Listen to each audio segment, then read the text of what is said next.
interest. Today we have another packed 2 hours of programming for you as we explore the Chinese invasion, China's quest to rule the world. So again, good evening and welcome to episode number 16 of Roots Connections on Q95, the big station. I am Simone Mathieu.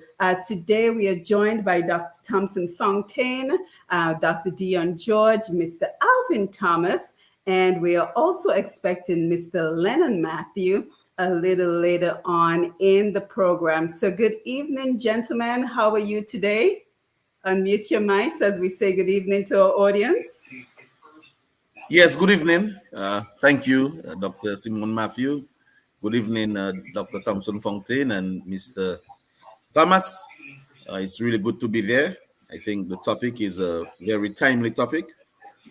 As in global politics, things are changing.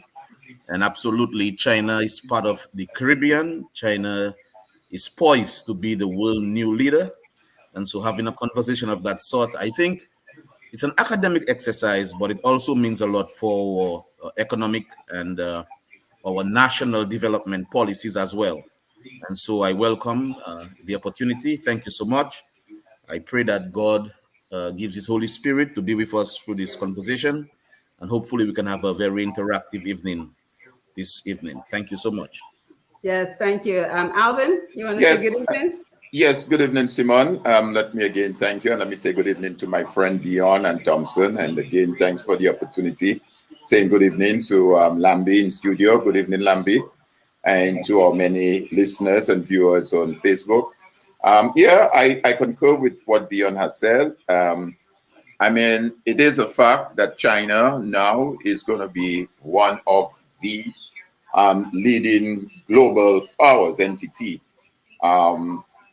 It's projected by 2049, China may lead and be the number one, even above the US. So the fact that China now has engaged with Caribbean countries and even in Latin America, and what are the implications for us as small developing states is certainly something that we need to concern ourselves with. I noticed, Simon, in your opening remarks, you referenced China's invasion, that word invasion.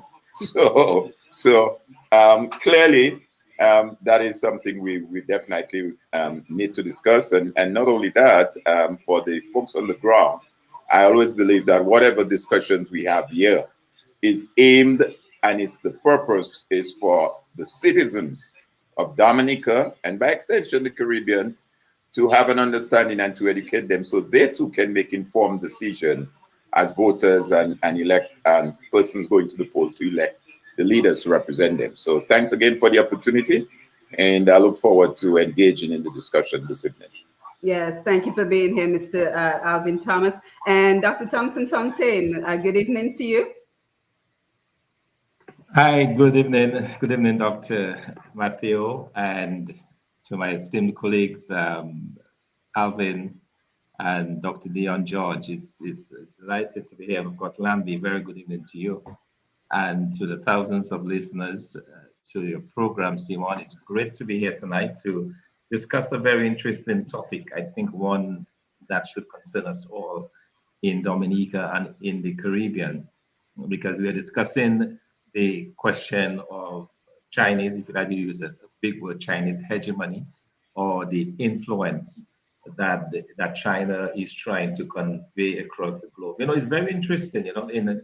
In 1980, China probably influenced one country in the world, had influence. And we talk about influence, we are talking about in areas of trade, diplomatic dominance, and security, those three critical areas. And they had probably in one country, Albania. Fast forward to 2021, and they're competing almost neck and neck with the US in Asia, in particular in Africa, and increasingly in the Caribbean region. So a lot of interesting discussion, I'm sure, around that topic as we go on. Yeah, So we have a lot of interesting conversation to be had this evening. So again, a pleasant good evening to everyone, to our Q95 listeners in Dominica, the Caribbean, and the rest of the world. And of course, good evening to our Facebook Live audience. You're joining us on YSQFM as well as Push Past 10 on Facebook. Don't forget to share the live. Don't forget to click the notification button to know whenever we go live. We look forward to engaging with our Facebook audience as well as everyone who will call into the program. And just a quick note, we are also now live on YouTube. So if you jump on the Q95da.com website, again, www.q95da.com, and you click on the YouTube link, you will be able to see us live on YouTube as well. So good evening to Mr. G, the Q95 family, Lambie on the console. Thank you so much for being with us as always. And our engineer, Mr. Sherwin Norris. Thank you for always keeping us connected. And as always, we remind you that if you missed any of our episodes of the program, you can check out q95da.com for past episodes. So for example, the last time we looked at beyond the entertainment industry, how thousands of Dominicans are impacted when we cancel Carnival. So playing right now on q95da.com, you can check out some of our great programming. So again, if you're just joining in, we are looking at China's quest to take over the world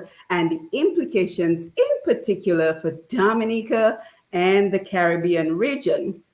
So recently, we saw that China has now taken over Uganda's only international airport due to that country's failure to repay US $207 million in loan. And let me just say this here. In another program last night, efforts were made to claim this as fake news. But I encourage you to do your own research on this topic. You can simply type in China has now taken over Uganda's only international airport, and you will see the many sources of information that will come up. And so we will look at similar examples from around the world later in the program. So some of the questions we are asking tonight is, should Dominica and the Caribbean islands be concerned about similar consequences as the so-called friendly government continues to pour millions of dollars into countries like Dominica and other Caribbean islands? You know, is there a bigger China strategy that we are not paying enough attention to? So we will also look at what is China's strategy for becoming the next superpower. What lengths will China go through to secure various territories around the world? And will Dominica and other Caribbean islands suffer similar consequences for non-repayment of loans? So to get the conversation started, I thought, gentlemen, we could take a look at just in general China's influence around the world. So I have some information, but I want to open the floor as we all share on the influence. And I'm especially interested in this particular question because the question that comes to mind is, why are the Chinese government feverishly investing in various countries around the world, especially when we juxtapose this with the millions of their own people who live in abject poverty? So let me open up the question to the floor as we talk about China's influence currently around the world. And Dr. Thompson Fontaine, I want to start with you because, as you mentioned, back in 1980, there was only one country that China had influence over. So let's take stock of the big picture right now. I think you're muted. Yes, thank you very much, Dr. Simone, for this very interesting question that you just posed. What is the reason for this? What we are witnessing today? You know, China has two huge needs, really. One, it has about 17 or 18% of the world's population, and it has a voracious appetite for resources. Talking about oil resources and other minerals, and everything that is used in the production of goods and services.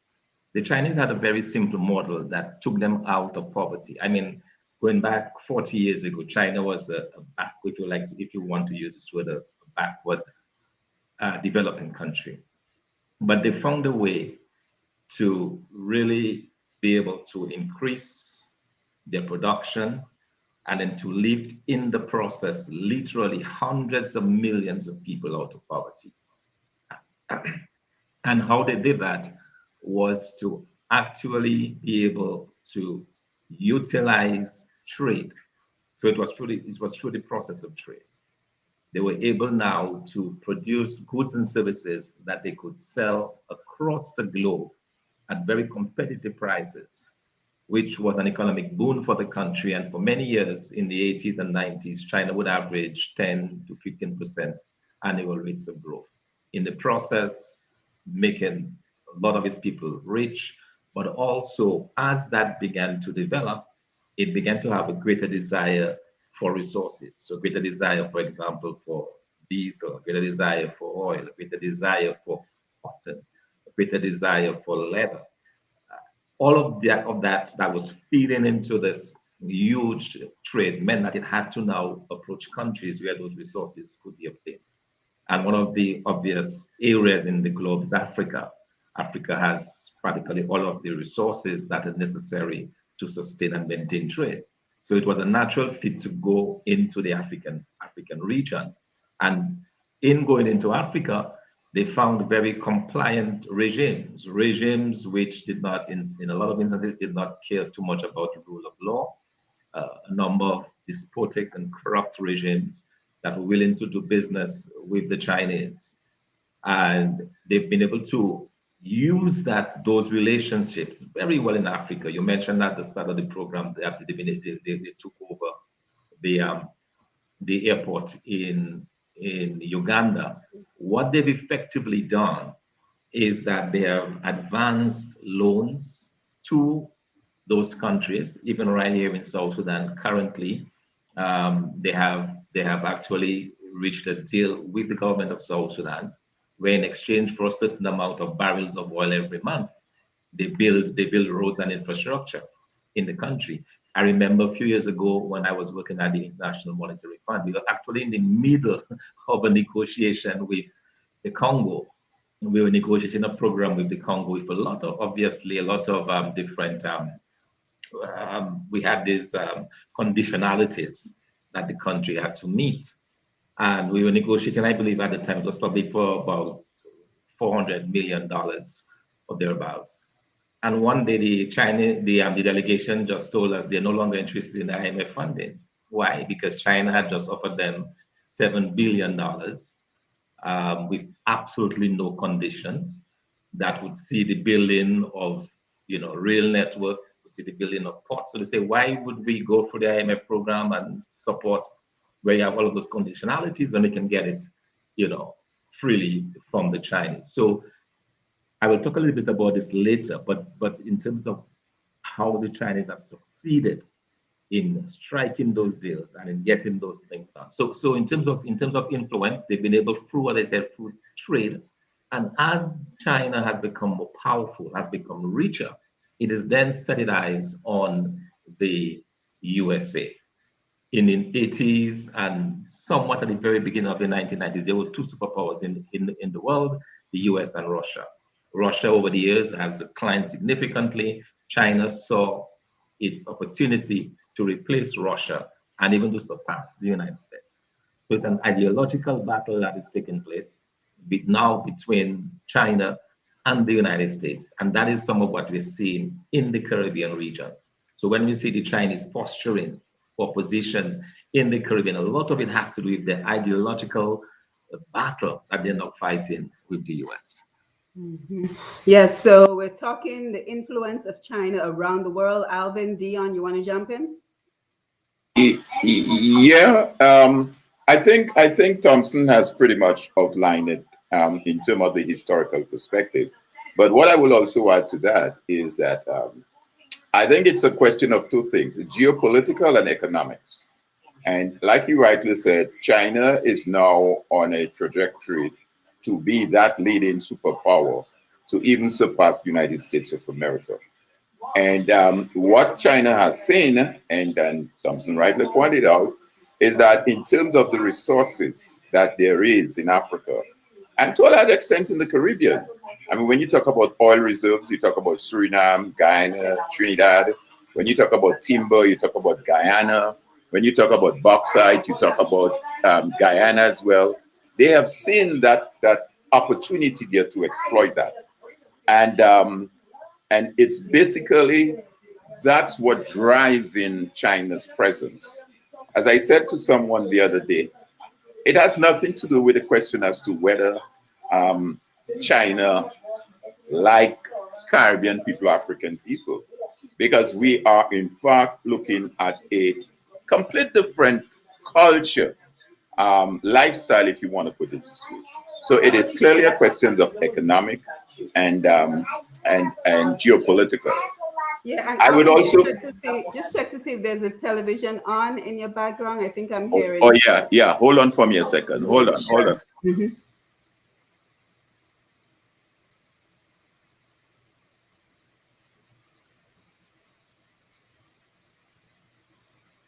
Yes, and while we're waiting, Dion, if you want to chime in, we'll come back to Alvin. Yeah. Thank you. Is it better now? Okay, thanks. Yes, sorry about that. Yes, okay. I was saying it's a whole question of geopolitical and economics. And I think what is even driving this more is the what you would say, the declining presence of the US and even Europe, which is where most of the Caribbean islands, and if one goes back to what was then the ACP states, the ACP African Caribbean Pacific states, that decline has now shifted what I would say the eyes of Caribbean and African Caribbean Pacific leaders into an area where they can get, one might say, assistance. As we discuss later on in the evening, we will begin to examine whether, in fact, the assistance that China is providing is really assistance that is geared towards development, or whether it isn't as Walter Rodney had in his book, How Europe Underdeveloped Africa. Maybe we could twist it around and say how China underdeveloped Africa, or even Eric Williams, who wrote on capitalism and slavery in his book. Because the question drives, therefore, even in the case of Trinidad and Jamaica and Guyana, where the Chinese come in and actually acquire resources. In Jamaica, they actually acquire bauxite facilities in Trinidad. So I was saying the other day, I mean, when Eric Williams must be turning in his grave, what's this guy in Buharam in Guyana must be saying Norman Manley, because these were guys who guarded the resources of the state. And the question remains that when politicians are entrusted with resources of the state, to what extent can they willy-nilly just hand it over to a foreign government? So it's interesting to view the development. I would end by saying that what we are seeing in the region in terms of the relationship or the engagement between China and the Caribbean is what I would term a David and Goliath situation. David and Goliath. And how do we survive in that environment moving forward is going to be extremely interesting. It's going to be extremely pointed in terms of how our Caribbean leaders respond to that new engagement that is emerging in the Caribbean. Yes, and Dion, I want to come to you, but before we do, I want to acknowledge our Facebook Live viewers. We have Penny Shirley out there in St. Thomas, Marina Charles, Owen Prosper, Peter Carborn is here with us, Sharon Dorable, Patricia Fontaine is here. So special good evening to everyone who's logging in on the Facebook Live, and we encourage you to share the live as we continue this discussion. So Dion, over to you, China's global influence. All right, thank you very much, Simone. I think both Thompson and Alvin kind of framed the question well, but I will say this. Before we, even analyze the whole topic of China, I want us to know in the background who China really is. And I think Thompson gave a nice overview of China's growth to power when it comes to world systems. But I am hasten to say that before one make a definite statement as to whether China is a partner of economic and social development, or whether China is a newer form of colonialism, we have to put in context international relations and some of the theories that apply, although we won't talk too much about them. But there is one theory that is called idealism, i.e., that nations come together to help each other and the world is a very nice place. Another theory is called realism, i.e., that countries look for their self interest. And it does not make a normative statement, as in good or bad, that China is bad or China is good. The point is that they have an interest. The question becomes, if there is a relationship with other countries, including the Caribbean, then the question is, what are our interests, right? And so that's just a background to set up this framework as to how we approach this question. The other thing I would say in the beginning is the fact that political scientists have had a divided view as to where China is right now. Um, there are those who say that China is a mixed sort of economy, both politically and economically. There are those who say that China is still very much a centralized government, particularly because for a very long time that the Chinese Communist Party has been in power. Indeed, recently as 2007, the Chinese leader said uh, very clearly that he do not see China becoming democratic in the next 100 years. He was very adamant about that. And so one recalls that since 1949, when the Chinese Communist Party took power, and they have still remained in power then, they went along with a dynasty which is called Maoism. And that happened from 1893 to up to 1973.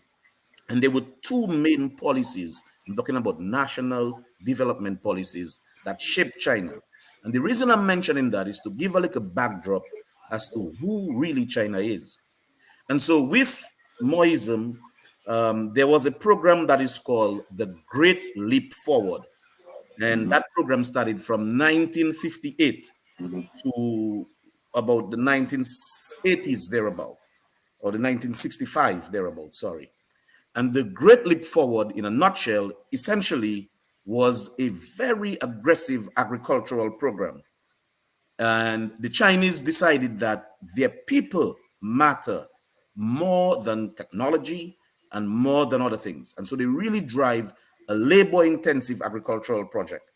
And so what it did, it really, in some sense, elevated to a certain relative stage the standard of living in China. The second project, and a national policy project, was called the Cultural Revolution. And that policy project came about in 1965 to about 1976. And the Chinese Cultural Revolution was this. It says that anybody that went against the government is an enemy of the state, and that they would do everything to make sure that they suppress anything that would come against what they coined as national development, right? So that's just a little backdrop. Of course, after Mao passed away, we had what one might call the Dang Dynasty, and I think Thompson touched on it. And the Dang Dynasty came across with a lot of economic integration in the international world. That started from the 1980s thereabout, where China started having non-communist groups, individuals, and starting to mix with the international community. And of course, one of their primary agenda was exports, exports, exports, and output. And it was also labor intensive. And so from that perspective, people see China as not fully central command, but almost a mixed command sort of economy. And of course, then after that, we had the Jian and the Jinta. But with all these things being said, I mean, the ultimate question is China's influence, particularly in the Caribbean. There is a published paper. It's by an author named Richard Burnell. And the name of the paper is called China Rising Investment in the Caribbean and Latin America. And it gives a series of projects that they have been doing.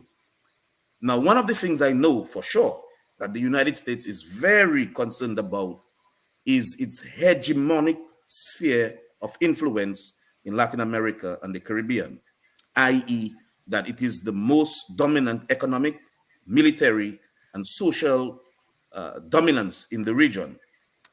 In 1824, the United States passed something called the Monroe Doctrine. That says basically that if it sees ships coming from Europe to colonize the Caribbean and so forth, within what it's considered its hegemonic sphere, it would consider that an act of war. It's very interesting now with the Chinese. I thought there is a little gap and that the Chinese are playing a very thin thread.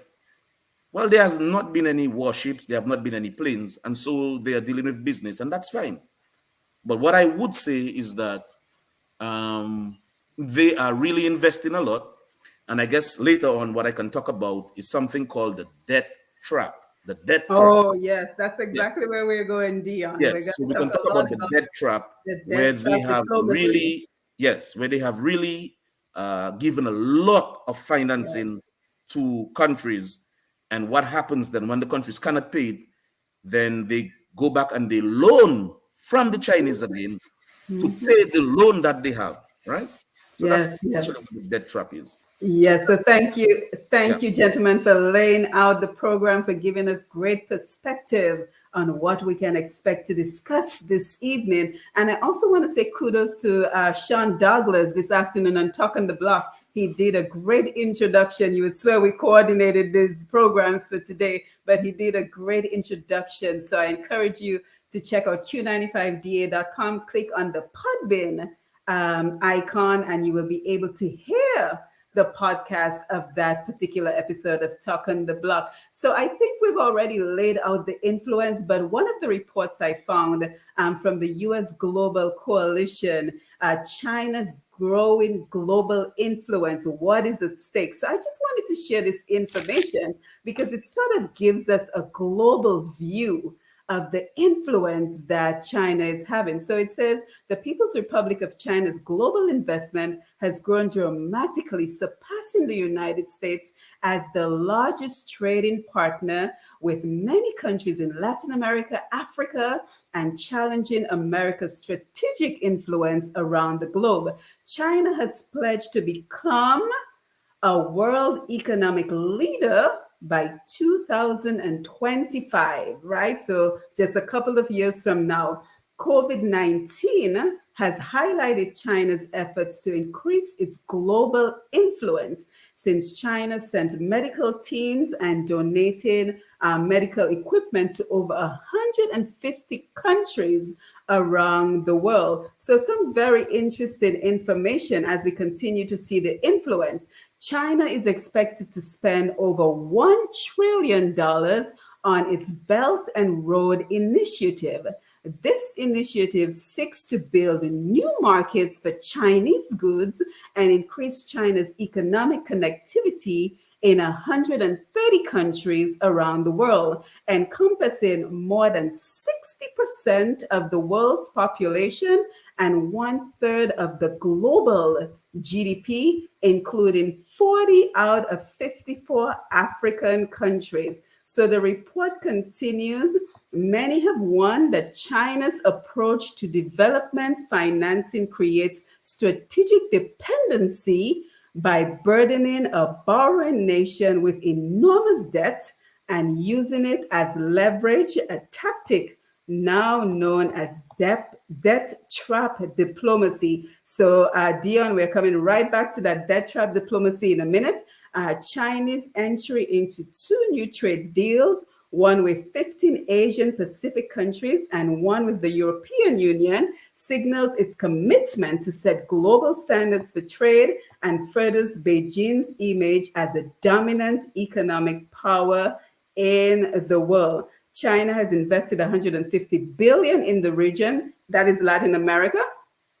China has invested 150 billion in the region since 2005, more than the combined lending from the World Bank, Inter-America Development Bank, and the CAF Development Bank of Latin America, of which 90% has been directed to 4 countries: Venezuela, Brazil, Ecuador, and Argentina. Now, let's take a look at Africa. In Africa, China has increased its investment in Africa by more than 520% over the last 15 years, surpassing the US as the largest trading partner to Africa in 2009 and becoming the top exporter to 15 out of 48 countries in sub-Saharan Africa. According to McKinsey, there are now over 10,000 Chinese firms in Africa with the potential to generate 440 billion in revenue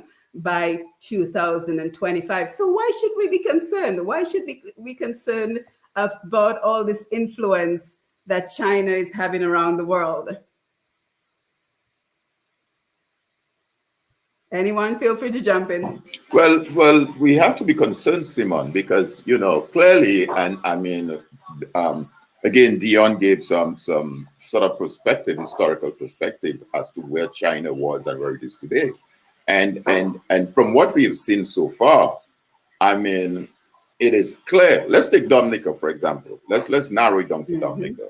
Dominica has entered into this arrangement with China. And over that period of time, I mean, we're talking about an arrangement that goes, a good 12, 15, 13 years, if not more. And I mean, in terms of what can we show as development from that engagement? I mean, yes, they talk about what you call it, the Dominica Friendship China Hospital.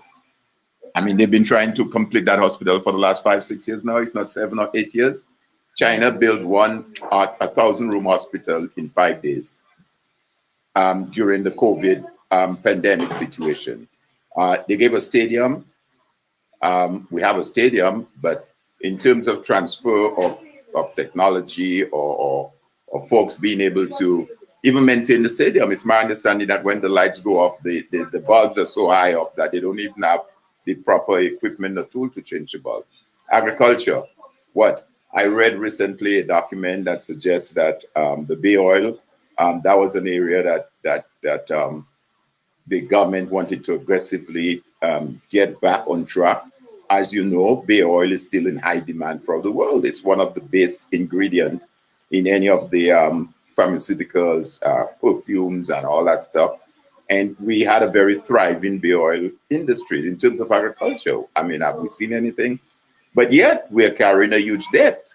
So the whole question of that debt situation is very critical. China provides very minimal grants or any sort of free aid.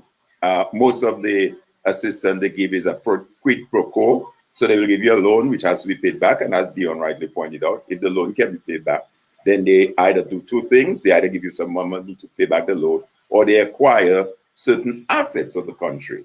In 2007, Dominica got $100,000 US from China towards disaster relief. I mean, you know, most of the islands in the region, including Dominica, prone to hurricane storms, natural disaster. To what extent have we strengthened our disaster mitigation in terms of how China has been able to respond to that? So clearly, I think, as Thompson's put it out in his opening remark, it's a question where China now need to gain access to natural resources to meet the demand of China in terms of their production and their people.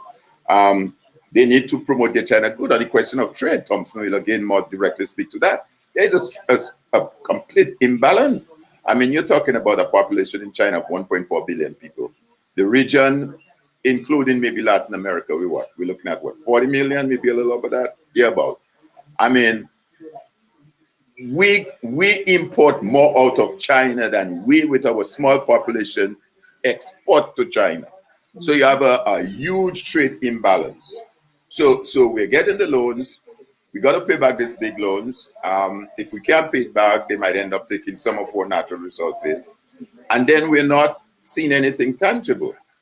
But again, this is let me segue a little.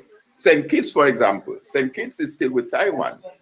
I think St. Kitts and St. Lucia, with the change of government with the Labour Party recently, the recent election, I believe they're still with Taiwan. I may be subject to correction on that. But St. Kitts is still with Taiwan.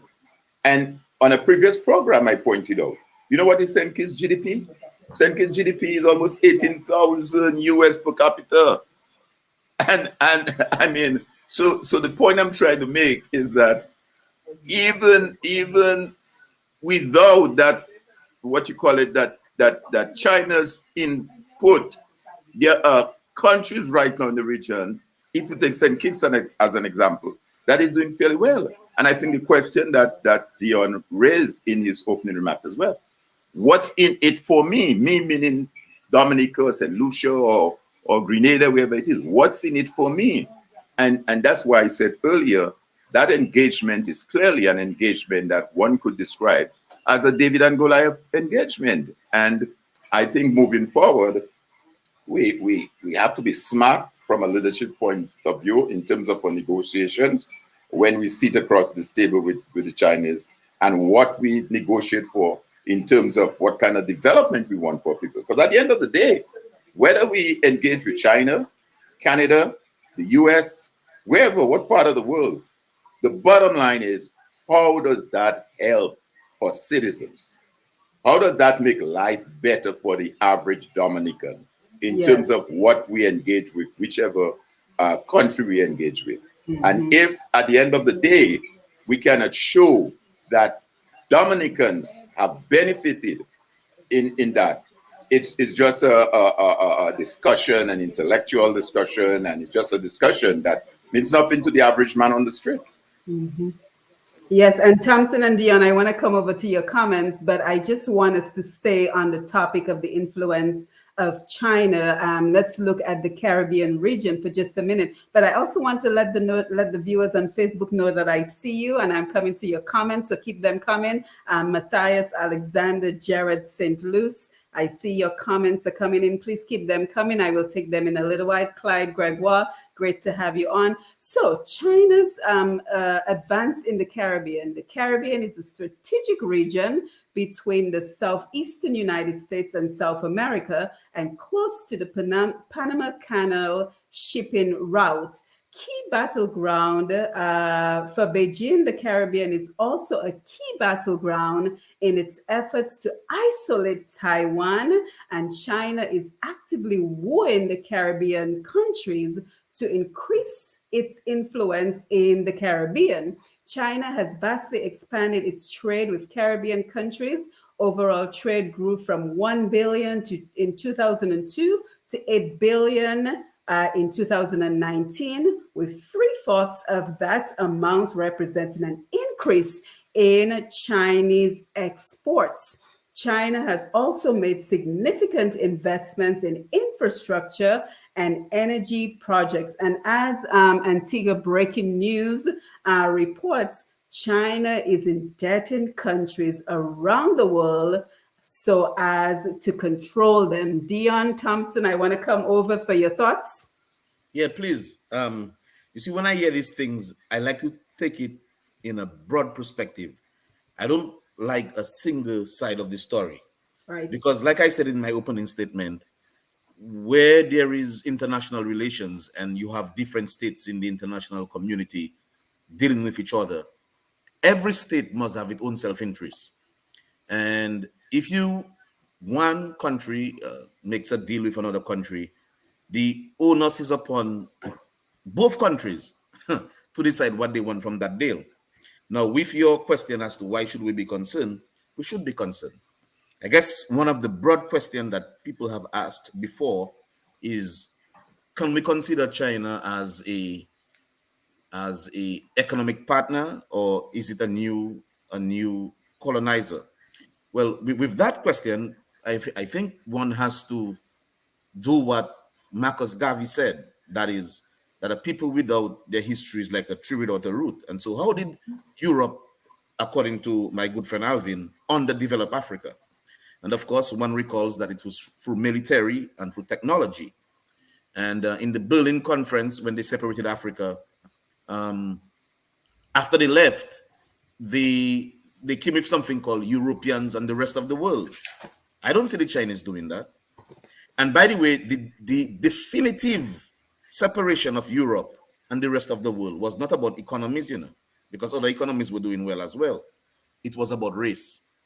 So I don't see the Chinese doing that. And so if the Chinese engage with Latin America and the Caribbean, and we need the help. In fact, there are those who have argued sometimes the West were not that friendly to the Caribbean. And so there are scholars who argue that perhaps China could be a viable alternative. And so with that, we have to take it with a grain of salt. So what should we be concerned about? We should be very concerned, because the idea here is, what is the national policy and what are we getting from it? All right. And I just think that where the relationship with China is concerned, we have to understand who we are dealing with. China is not yet the world superpower.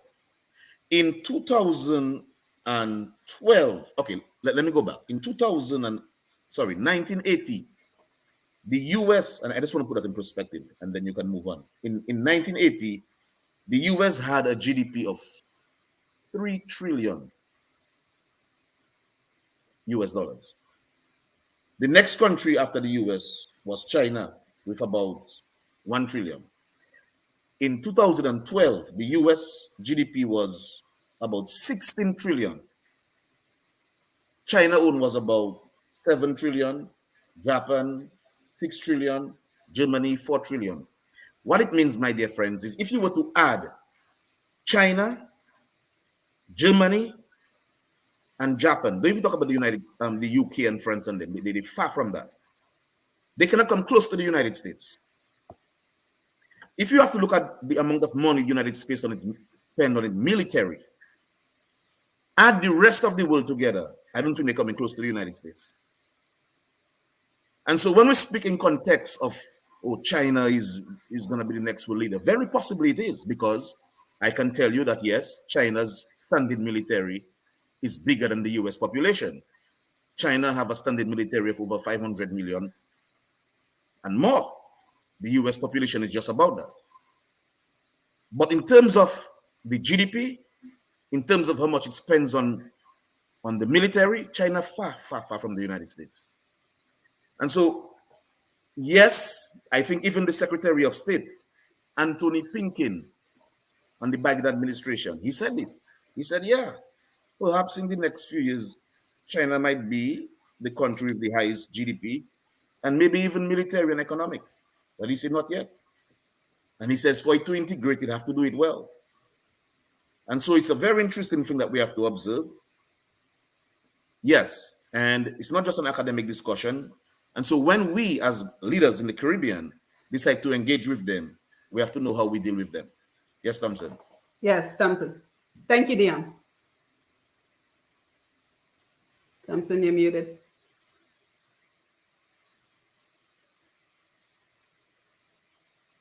We may have a delay. Yes, thanks for that, Dion and Alvin. What I would add to this is that we need to understand basically the modus operandi, the way China has operated, which is in a sense very unique, but it has added to the fear, quote unquote, that people have of China. What we've seen is that China has effectively given countries loans to invest in infrastructure, which is really a departure from what we had before, because previously countries like the Caribbean and elsewhere, they would borrow from the US, they would borrow from what we call the Paris Club, the wealthier countries in the world. And a lot of that borrowing would probably go into consumption spending, buying consumption goods and so on. But the Chinese are very specific in terms of what they lend to. That goes to infrastructure. And there's a reason for this. Because if you come to a country like you do in Antigua and you build an international airport, or you go to the Bahamas and you build a $2.5 billion resort, or you go to Jamaica and you build an excellent stretch of 40 miles of road, then later on, if the country has difficulty in repaying, you have something that you can grab hold to. And that is where I think China has outwitted, for want of a better word, a lot of those countries, because now they've allowed these investments, they've allowed those loans to go towards these types of investments that at the end of the day, they can turn around and seize, they can grab. So they can grab the ports in Zambia, they can grab the airport in Uganda, they can take charge of the railroad in the Congo. You see, but bear in mind, why you're doing all of this is to safeguard your trade, because China got its riches through trade. Everything that we consume, literally everything, probably the exception of cars, come from Japan, from laptops to our iPhones to our Nike shoes to our trousers that we wear to our jeans that we wear. They originate from China. So they need to safeguard. The only way China can safeguard its riches or its wealth is to ensure that that trade is unimpeded and that trade continues. And that is why they freaked out a great deal during the Trump administration when there appeared coming from Trump an attempt to stifle free trade, because they benefited from it. They're the masters of it. No country can produce as cheaply as China can. All right. So every country now depends upon China for its produce. So because of that, you have a situation where now China is moving in and taking certain assets and so on. But that is just the way they have done things, and also their way of guarantee. And look at what they have invested in more generally. Say, for example, in Africa, is in the rail systems, the road networks, and the port infrastructure. All of those geared to ensure that they can extract the raw material and they can come back and offload the finished goods. There's no rocket science in that. It's a basic model that has worked, and it will continue to reinforce it. Now, countries obviously have not dealt with that very, very well, and the question of the debt trap came up because China is not giving grants. In the past, the US would give grants, which means you don't have to repay it. But with every block that goes down, I remember, for example, in the case of Dominica, and I wrote about it a few years ago, you remember that China made this big thing, and I think Alvin spoke about it at the start, about giving Dominica $100 million. But guess what? A few months later, the Chinese ambassador was given a certain amount of passports to recoup $100 million. This is documented. There is a certain audaciousness that the Chinese have that you have to marvel, and I think it was demonstrated very, very well in, I might take aside a small segue, it was demonstrated very well with the Beijing Olympics in 2008. I remember it was a day before the Olympics was to start in China, and those clouds, they were like really dark clouds that had started to form just north of Beijing, and the clouds were drifting. It was very certain that Beijing was going to be deluged with rain on the opening day of the Olympics. What did the Chinese do? They fired some 20 rockets with Ian into the clouds to sift the clouds, so that it rained outside of Beijing and never rained on Beijing. This is the kind of audaciousness that this country has. So what they're doing now with that same audaciousness, they're attacking the Americans, they're attacking American interests. And no more so than in the Caribbean region, right under what we call the soft underbelly of the United States. And I remember in 2013, and I thought I wrote about that particular episode as well. In 2014, Chinese Premier Jinping, he came to Trinidad a day after Joe Biden, who was at that time the vice president to Barack Obama, a day after Joe Biden had come to the Caribbean and tried to rally Caribbean leaders and talk about, the fact that America was interested in doing all of that, giving all of that support and so on. And then the very next day, the premier of China comes. The top official arrives in China and offers billions of dollars to the Caribbean. That was when they offered some of the infrastructure in Trinidad, brand new hospital in Trinidad, brand new facility in Jamaica. It's basically saying, America can talk, but we will back it up with practical, tangible things that the countries can see. So, as I said before, it is a battle. It's an ideological battle. China actually believes that they can, at some point, equal and surpass the United States. It is seen what they do with the defense industry. For example, they're trying to build all of these, different defense type stuff in terms of weaponry and so on. It is seen in their struggle to dominate space. So they really believe that they're going to actually compete with the United States, and it just happens that the Caribbean and Latin America, the closest geographical areas to the United States, will in fact be a pawn in that struggle. Yes, thank you, Thompson, and thank you everyone for your contributions. And I think it is important for us to be having this particular conversation this evening, because so many times we hear the Chinese government referred to as the friendly government, and it gives the impression that a lot of what China is doing for Dominica, the Caribbean, and the rest of the world is based on altruistic motives, that they're doing all of this out of the kindness of their heart, because they love Dominica, because they want to see Dominica develop. But are we just simply a pawn in their game of world domination? So I think that is what we're discussing this evening. So we want to go over and talk about what we have alluded to so far, and that is the concept of debt trap diplomacy. But before we do, let me remind everyone, our listeners and our viewers on Facebook, that you are tuned in to Roots Connections on Q, and right here on Q95, the big station.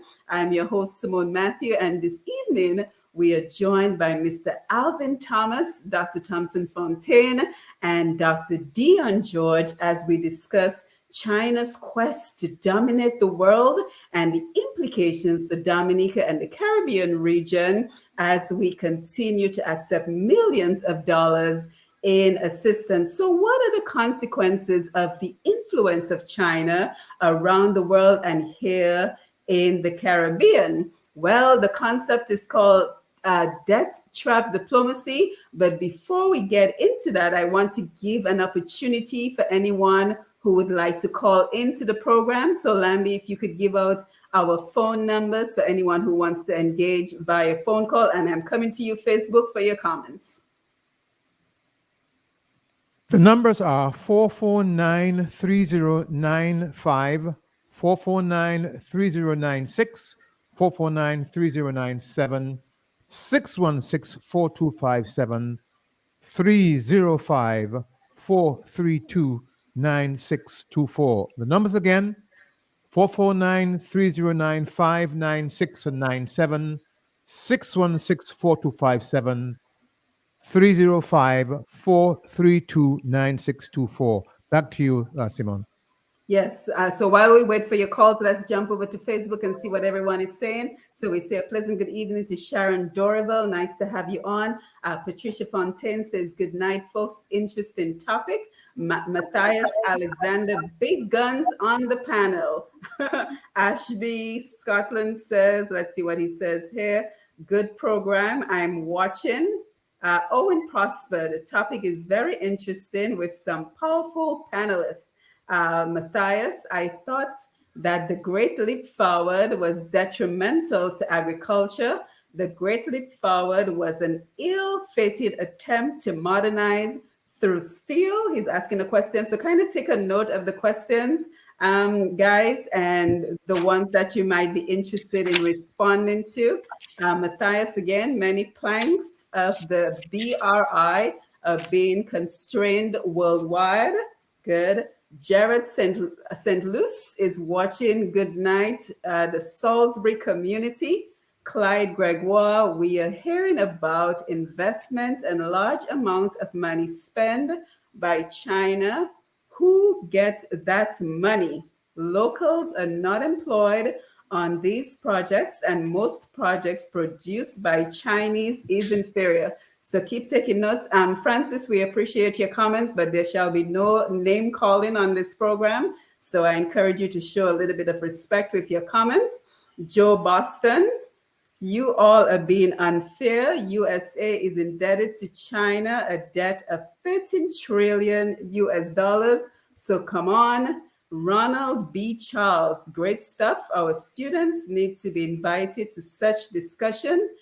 Francis Benjamin, ask Santa St. Lucia what has Taiwan done for them. Rugador, China's geopolitical strategy is by design. It's a matter of time for Xi Jinping is a brutal dictator for life. Matthias, Dr. George, race issues. Be reminded that you will walk gingerly among the snakes to get the prize at the other end. Tina Bell, the Ramon, interesting discussion. So let's take a pause here so you can provide some feedback on the Facebook Live comments. We have a phone call coming in. Yes, we do. Caller, please go ahead with your call. Your call is kind of scratchy, very it's not readable, so you may have to call back because it's not readable.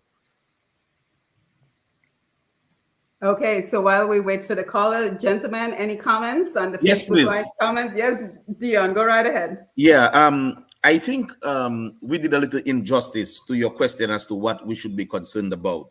I mean, we all focused on economics, and I guess from a global international relation perspective as to what is China's agenda and how the Caribbean fits into that context.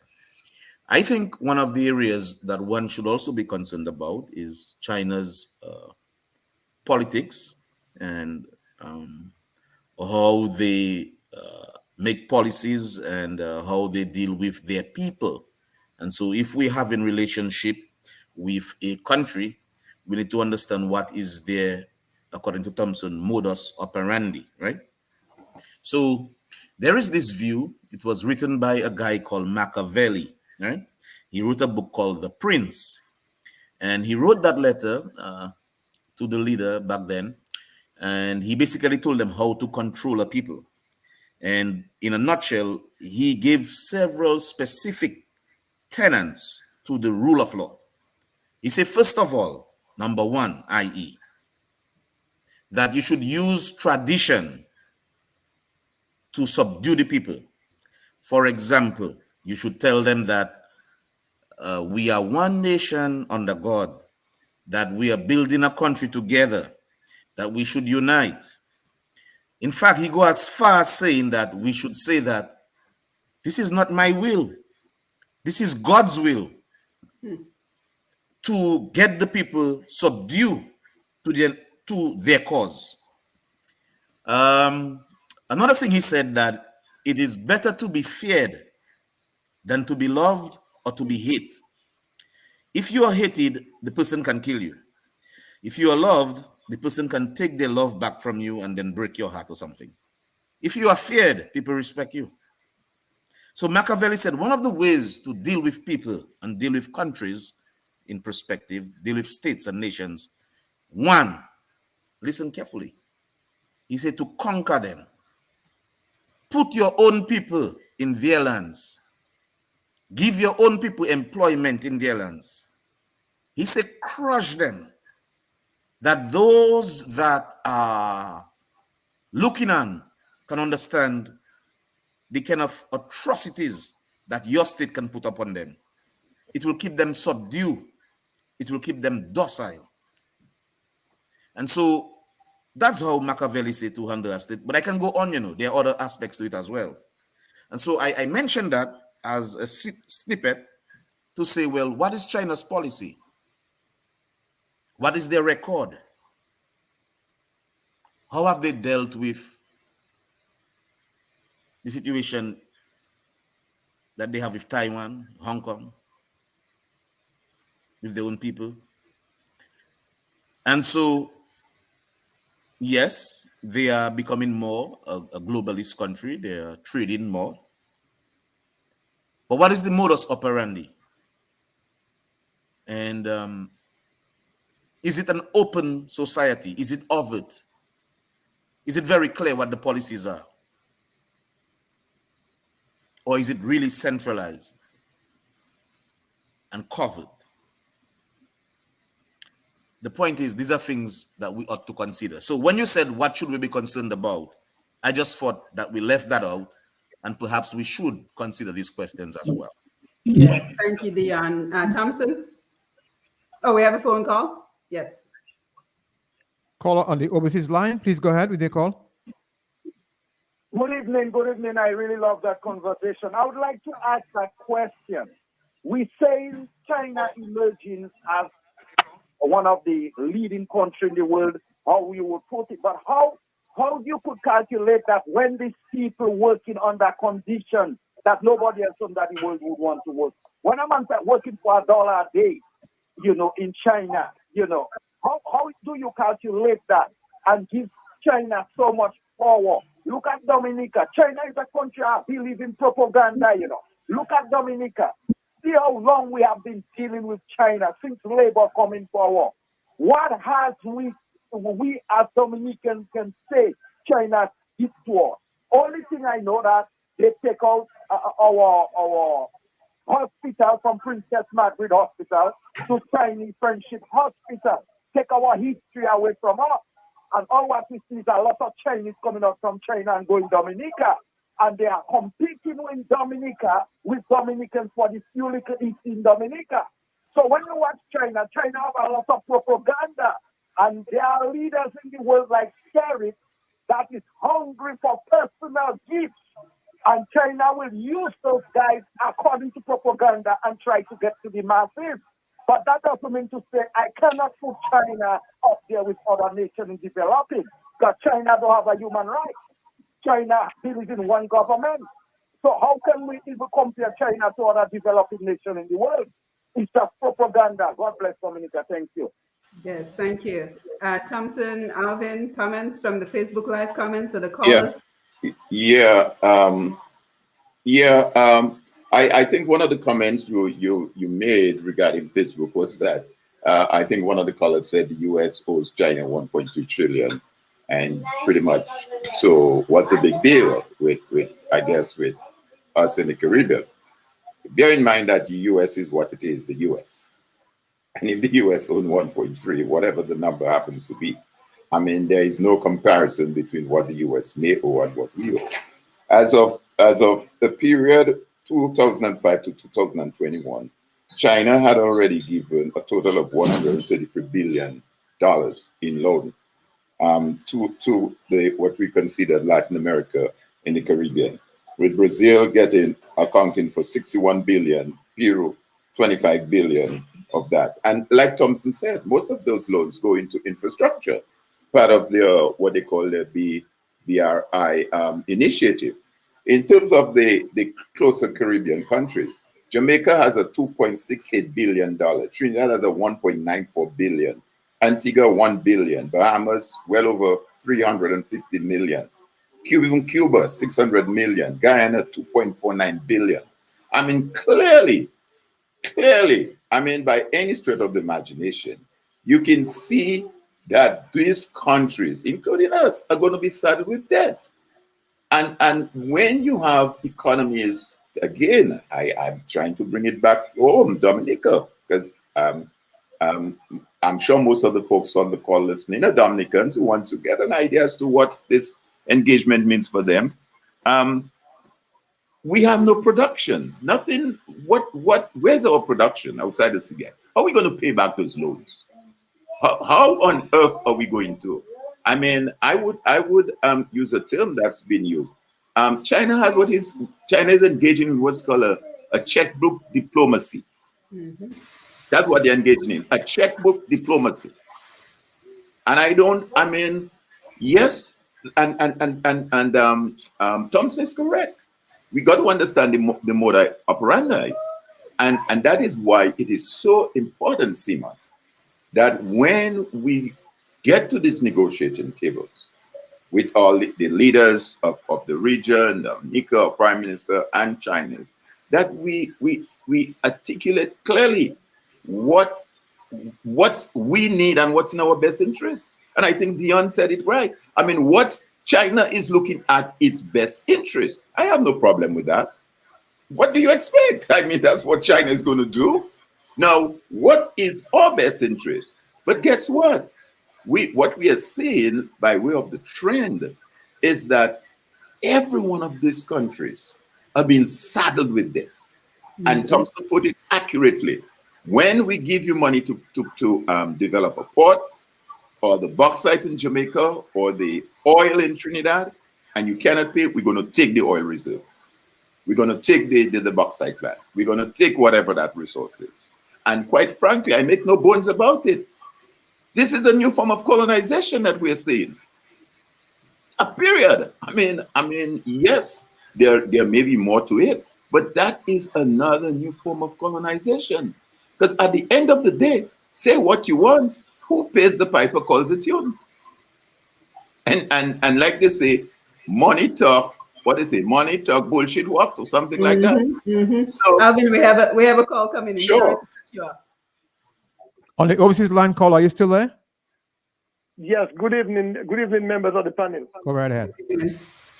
Yes. When we had that established diplomatic relations with China, and they had given us, I think, 700 million. They promised to give the government 700 million. They had a big meeting in Roseville, I think, somewhere. The prime minister told the people, the crowd, there was a huge crowd. He said that it's because of the love the Chinese people have for us. Can you imagine? Most people in China don't know if there's a place called Dominica. He said nothing is further from the truth. He said why they're giving us that money, China, is because they love the people of Dominica so much. The Chinese people love Dominica so much that they're giving us $700 million. I mean, this is a big lie. And you know, China is interested in Dominica. You know why Dominica has this crystal clear water? Because somebody went to China and they said all the rivers in China are polluted. They are brown and muddy rivers with all the factories they have in China. And the rivers, they are interested in Dominica's water and Dominica's agriculture, right? But Chinese people, most of them don't even know Dominica exists. They're talking about the love China has for Dominica. I mean, this is a garbage. China wants to take over the whole Caribbean and the world. Anyway, good evening. Yes, thank you. Thompson, I want to come to you. I know you want to respond. We have a little delay with Thompson, so we have to give him a minute. Yeah,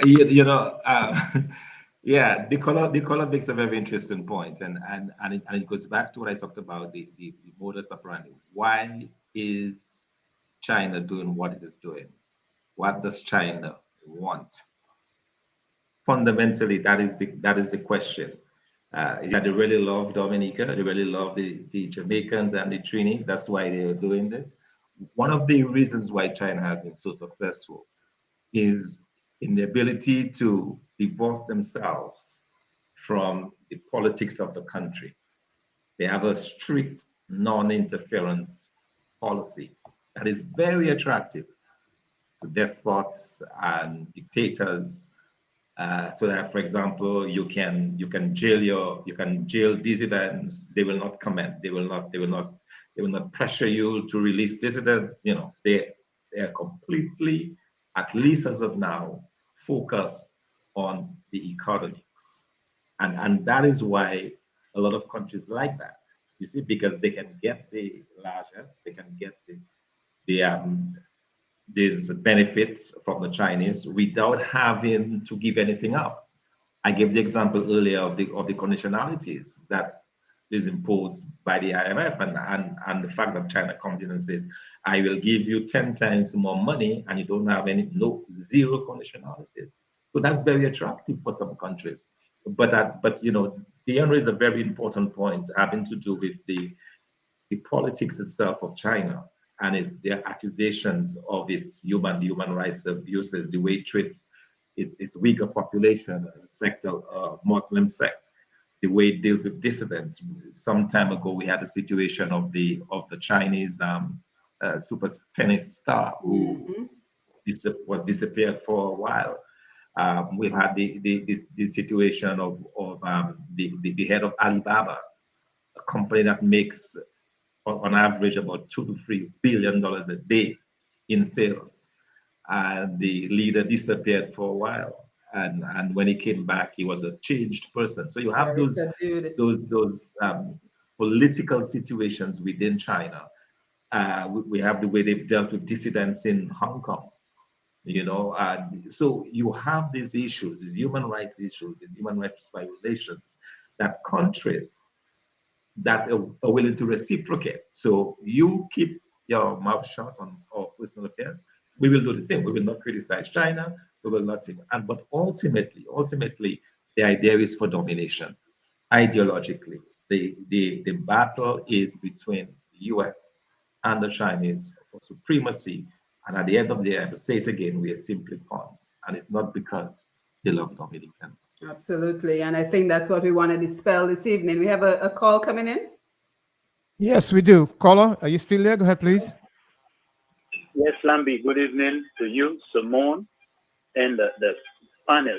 Good evening. Simone, I want to big you up and appreciate you having them bigger heads up in there today and bringing the truth to the people and information that a lot of them don't understand. Because I was tempted to call because a gentleman called a while ago and said you don't see China as an emerging superpower. China is not an emerging superpower. It is a superpower right on the steps of the United States. And this is why we're having this conversation tonight. But may I say one thing? All what have been said tonight is a fact. It is true. And I've seen many different documentaries that are recent. They are Netflix. They are all over the place. The information is out there. You need to search it, my brother, if you don't know, because what you think of China, it might be a country, as a communist country, they deal in propaganda. But what Thompson just laid out a while ago, it is a fact. The Machiavelli statement that my brother from Salisbury put out there, that is how you train people, you condition them. Like the Joseph Stalin chicken type theory, all these things are facts. And what the problem is, we don't understand other people. Let me say before I say other people, there are things what they call in big governments like the United States, think tanks.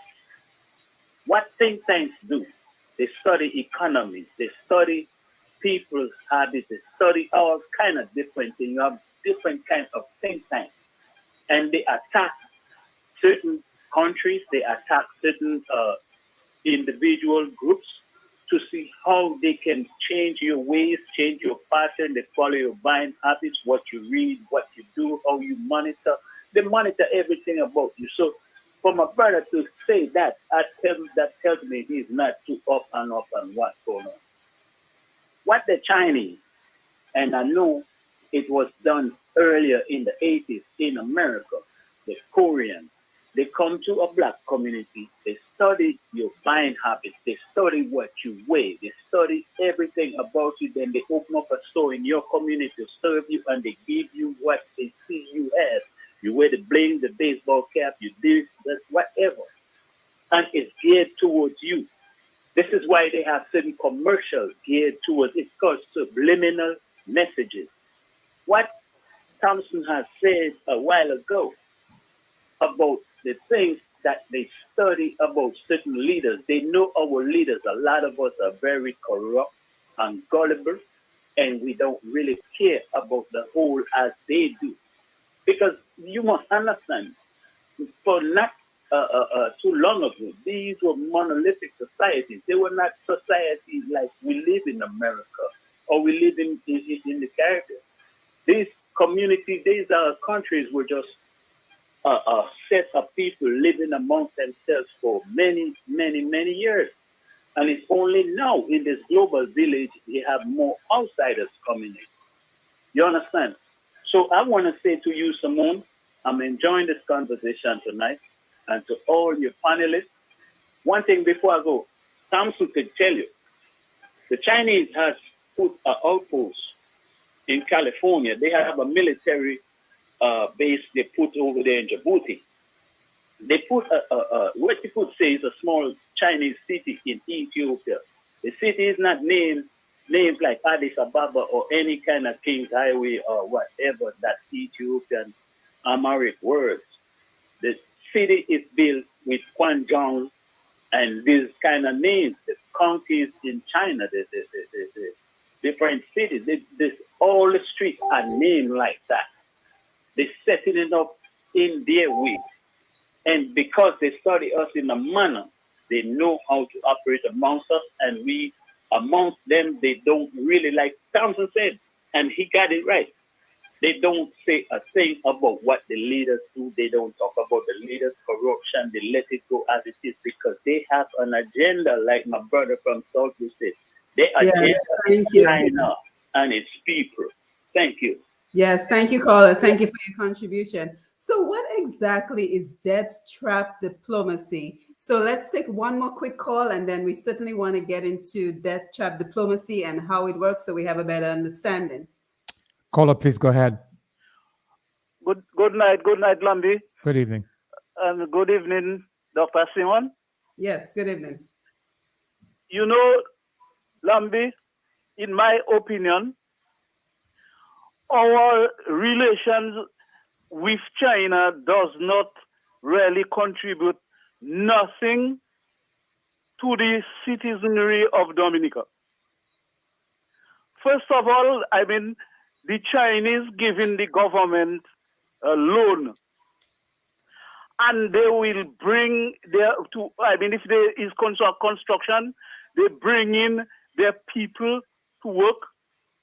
They bring in the construction material that the country, Dominica itself, they come with their container with their food. They do not, you doesn't see a Chinese in a restaurant in Dominica eating a food. You doesn't see them in a bar taking a drink. What they does, I mean, what Dominican people doing for a living, they will come and sit down on your side. If it's bakes you're selling, they will come and sell the bakes, half the price that you are selling it, so that they can overtake you. So, in all sense, the Dominican citizen does not benefit anything with the relationship of China, because they does not participate in anything in Dominica. They bring in their rum, they bring in their food, they bring in everything. And when they finish do the work, the money go back to China, and then Dominica just have a structure watching. But as to benefit the average people of the country, that is not happening at all. Even now, I mean, the CBI finances the Chinese getting all the jobs in Dominica to do while our people sit down on the wayside not doing nothing.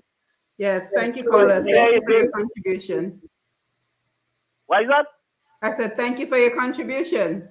Okay, thank you very much. Yes, have a good evening. Yes, so debt trap diplomacy, because I want us to get the concept very clearly, and you can look it up. It's a term which describes a creditor country or institution extending debt to a borrowing nation, partially or solely for the lender to increase its political leverage. The creditor country is said to extend extensive credit to a debtor country with the intention of extracting economic or political concessions once the debtor country becomes unable to meet its repayment obligation. The borrowed money commonly pays contractors and materials sourced from the creditor's companies. So we can already see some of what the callers are saying to be true. So here's a particularly interesting article from trtworld.com, and it gives us a fascinating look at how exactly this works. So how China's debt trap diplomacy works and what it means. So Beijing is accused of luring developing and underdeveloped countries to borrow money for infrastructure projects and later controlling them if they fail to pay off their loans in time. So this is done for global leadership in the power and seizing assets of the countries that are unable to clear their debts. So here's some examples, right? Kenyans recently raised, I think there's a feedback. Alvin, you want to mute? Kenyans recently raised the concern over Beijing's plan to take over one of its strategic seaports since the African country is unable to clear its debts.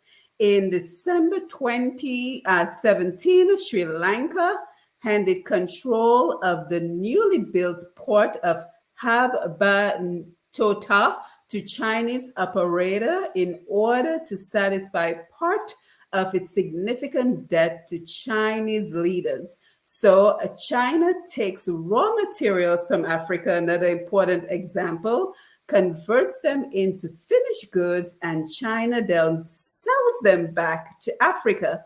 What many people on the continent perhaps did not imagine was the rise of China as a power center with politics that remind many of British colonialism in Africa. So Dion, I think you were the one who kind of alluded to the fact, and I think a number of us this evening alluded to the fact that this may be a new form of colonialism.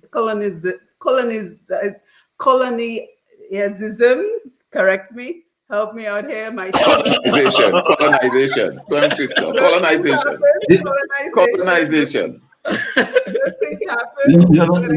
Tongue twister sometimes. Tongue twister.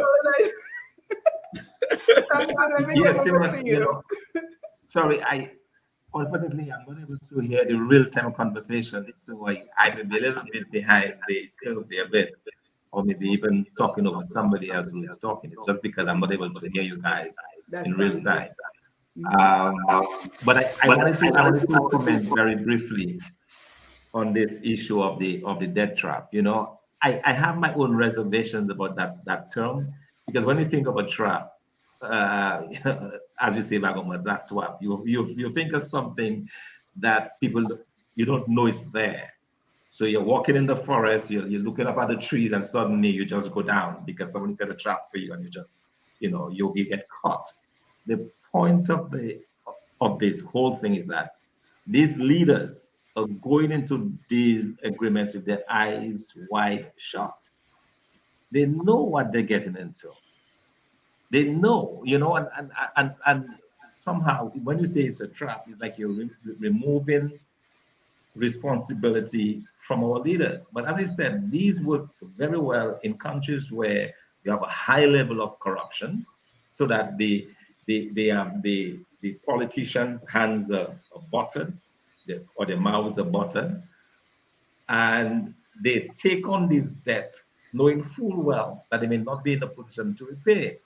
But there are some very enterprising ways that it can be done. For example, in Uganda, which is just next door to where I am right now, what they've done, where they borrowed from and most of the borrowing is from the China Exim Bank. They have an export-import bank that countries borrow from. What they have done is that they've said, okay, we are taking the money, we are taking a loan to build a highway between Entebbe, where the airport is, and Kampala, the major capital. But we are going to put in tolls on this road so that we can recoup the cost of the loan. We'll be able to repay the loan. These are the kinds of innovative ways that countries can deal with this issue. But to say, okay, I'm just going to take the loan, I'm going to build a road to nowhere, because you can offer kickbacks to different people, and then at the end of the day, you have to repay the loan. I think we need to put the emphasis on leaders that continue to be corrupt and that continue to take on this debt on behalf of the people, indebting those countries for years to come, simply because of their own corrupt nature. And I think we need to spell that out. So it's not so much a trap where you don't know what is happening. it is clear what is going on. And I think our countries need to take more responsibility. Populations need to call on their leaders to be more responsible in their borrowing habits, and to understand that there is a cost. There is a cost to borrowing. There's definitely a cost to borrowing. Yes, Alvin. Thank you, Thompson. Yeah, I kind of agree with Thompson in a way, but at the same time, I think it is a trap that they're walking into. There's no doubt about that. But I think while I will make a comment on that, earlier in the previous comment that Thompson made, Thompson alluded to the question of the ideology and the politics. We cannot turn our eyes to that. That is so important and so crucial in that engagement that China is having in the region. He talks about folks not having the right freedom of speech, dissident, folks are being, jailed for whatever, the Alibaba situation. This cannot go unnoticed. And that is all part of that engagement that China is having in the region. But in terms of the debt trap, certainly it is. I mean, let me try and use an analogy to describe that. Most of us on the panel, and I'm sure most of our listeners, especially those in the US, recalled a couple years ago when homeowners were given money. They were given money to buy homes that they couldn't afford, that they know they were not going to be able to pay for. What happened? The whole economy collapsed. Folks lost their home. That's what's going to happen as far as all of this money that China is flooding into this place. Because when, for example, I gave you a few minutes ago the breakdown of some of the loans. When Jamaica is not able to pay that $1.2 billion, what's going to happen? They're going to claim a certain resource in Jamaica. As I said, whether it's the bauxite or whether it's some, timber. So they're owning the resource of the country. It's clearly a new form of colonization. So I mean, it is something that we cannot dismiss. But I think in all of that, and as Thompson rightly put it in, we can dismiss, or we can overlook rather, the ideology that China comes in the picture. And I think he's right. Most of our leaders lack the vision, they lack the foresight. They go into this negotiation very naive. And obviously, China end up having the upper hand. China has the upper hand, determine what is in their best interest. And like I said earlier, I mean, I can't fault China for that. At the negotiating table, when you go into a negotiation, there are two sides to a negotiation. There's a demand, and the other side either agree or disagree. But because of the fact that we are so impoverished in terms of ideas and everything else, that we don't have what it takes to be able to negotiate in a manner that is in the best interest of the country. And we end up, holding the sticky end of the bargain. So clearly, it is something that's going to affect the region down the road. I see it coming. There's no doubt about that. Can I say something? Yes, go ahead, Dion. Yeah, I do not want to take the single side of the story. I said that in the beginning. And I don't want to put all the blames on the global south, on our leaders. Several things I would say. Number one, in the Bible, Jesus had healed some leopards, right? And I think he had healed 10 of them. And only one came back and say thank you. And I think there is a saying in Patois, Creole, that bon Dieu haït un égoi, that God do not like ungrateful people. I recall in political science that there was these studies that says, if the Caribbean is not getting the best results from the West, i.e. the United States, the IMF, etc., that perhaps that the Chinese would be a good alternative, right? And that there should be a plurality of options in terms of doing business and international relations. Obviously, the onus is upon our leaders to make the right decision and make the right deals. But if you cannot get help from, say, for example, the IMF, and you can get a help from the Chinese, you choose your own poison or your own medicine. It depends on how you want to look at it. So I don't want to look at the Chinese as being bad, because this is being very normative. It's being judgmental. I think the onus is upon our leaders to decide what deal are we getting, and is it good? Is it in the long run, can it benefit us? That's the first thing I just want to put out there. The other thing I want to say is, I heard Dr. Fontaine said something there. I thought it was very interesting, that the Chinese has a policy of non-interference in the local politics of where they give loans or grants or whatever, but I think it's more loans. But he can correct me. But I believe the IMF have the same policy, that they try not to get involved in the political run-ins of political parties. So in other words, if Labour in power in Dominica now and they lost power next election, it doesn't mean the IMF will stop deal with Dominica. I don't think, I believe, and he can correct me, I mean, he has worked there for a long time, I don't believe they get involved in the politics of how the funds are spent. Even so, that's why the debt trap is not unique to China at all. In fact, even with the IMF, there are many studies about the debt trap, that leaders would go and borrow money.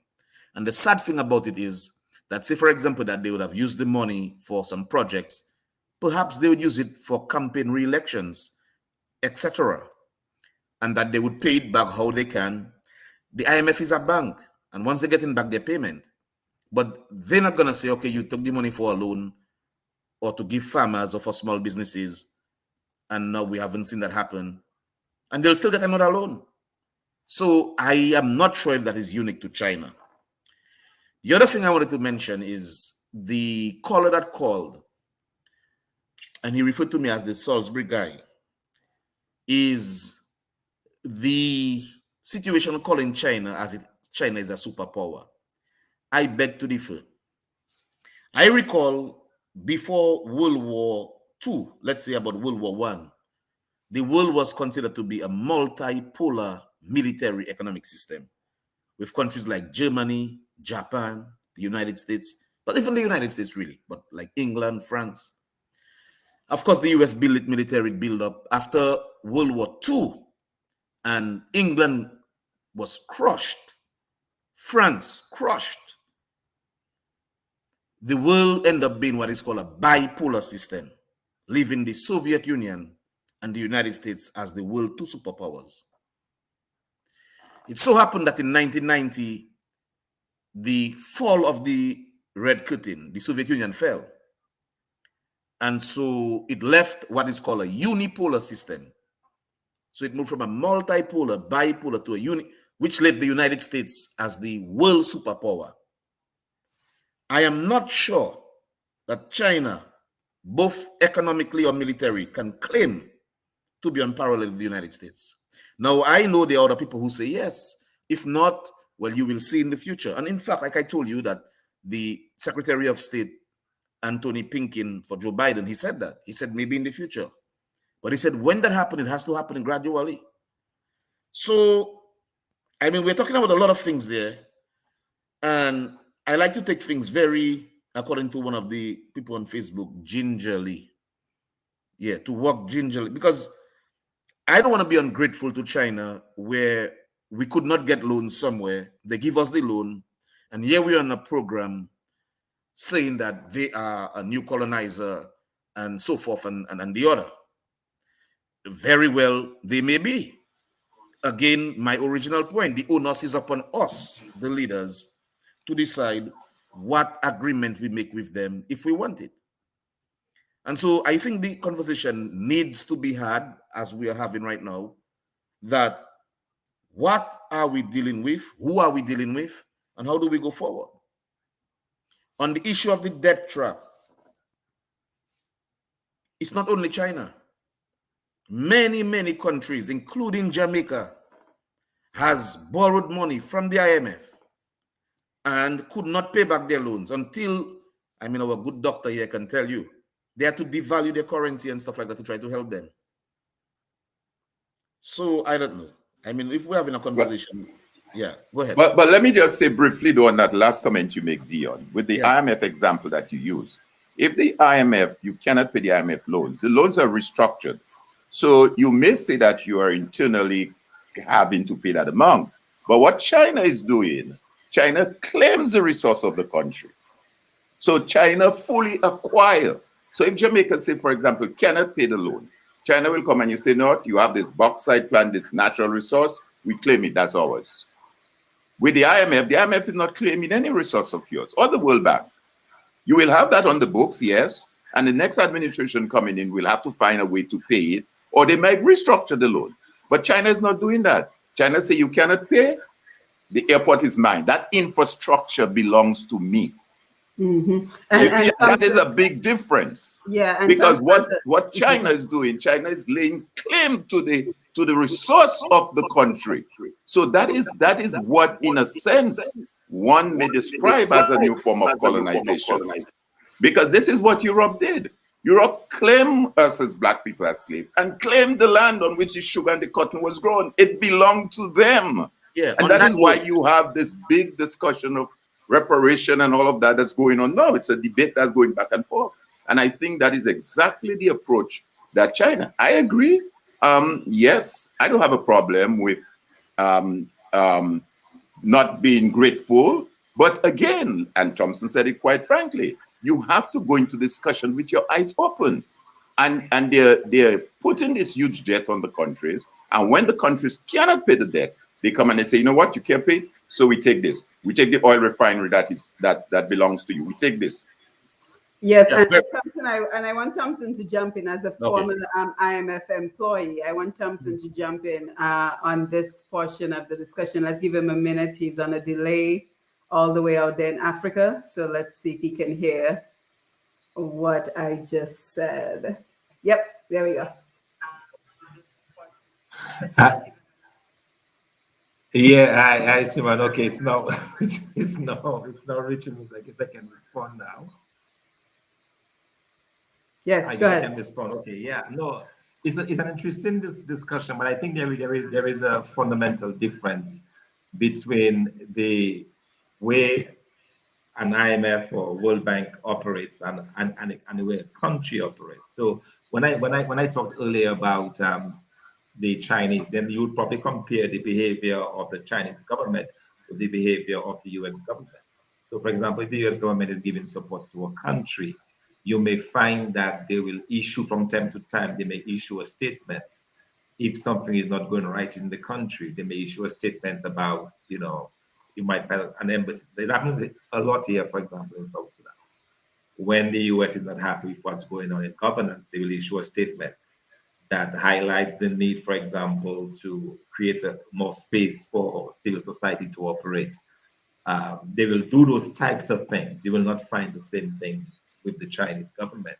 The institutions are different, and Alvin made the point very correctly in that you don't have the same type of thing. The Exim, the China Exim Bank operates like a traditional bank, a bank where if as an individual, for example, you go to National Bank to get a loan, they give you the loan and they use your house as collateral. If down the road you're not able to repay the loan, they seize the house, right? It's the same principle by which the Exim Bank operates. So it is different from, say, lending by the International Monetary Fund, which does not tie the loan to a real asset. And that's the reason why I say the Chinese are very strategic in that regard, in the sense that they give you money to build a port, or they loan you money to build a port, but the port is used as collateral, which gives them the legal right later on to seize the port, to seize the airport, to seize the railroad, to seize the oil refinery. So let's be very clear about that. So I would not directly compare, say, the way the IMF does business with the country. It's probably going to compare the way countries, like country and country, the way they do. And I know we've had that discussion, for example, about whether or not China is a superpower. Certainly they are getting there. I mean, you know, they've sent probes to space. They've done, you know, they've done all these great things. They built an artificial island in the Red China Sea. They built an island from scratch. You know. And Thompson, So recently yeah, I heard they built a sun. I'm sorry, I'm not able to hear. That's a problem to react to what you're saying. I know you're saying something, I'm not able to react. Go ahead. I listen Sorry, to it Leon. and probably come That's back okay, yeah. later.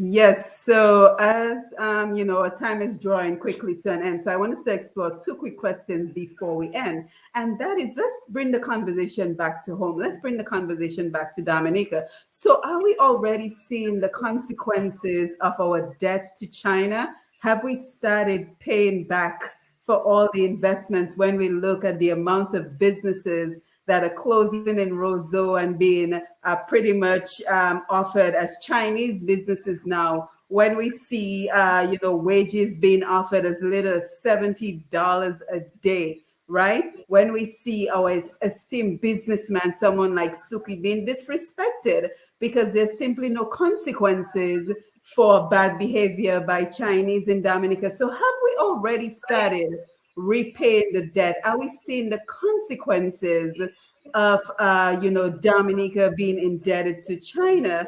And the other question that I have is, many might say, well, if not China, who? In the same way that many say, if not the CBI program, then how are we supposed to invest in Dominica? So as we get ready to wind down our time this evening, I just want us to take a look at both of these topics. Anyone want to chime in? Well, as I indicated earlier, Simone, when I made my introductory remarks, St. Kitts has remained with Taiwan. The Chinese have been trying to lure St. Kitts into joining in that engagement. Who knows? Maybe after tonight, a year from now, 2 years from now, they may join. I don't know. But as we speak now, they are with Taiwan.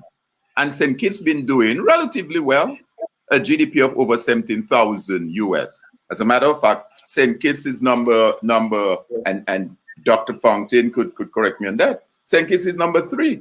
Puerto Rico, which is kind of part of the Caribbean, is at 32, well over 32,000.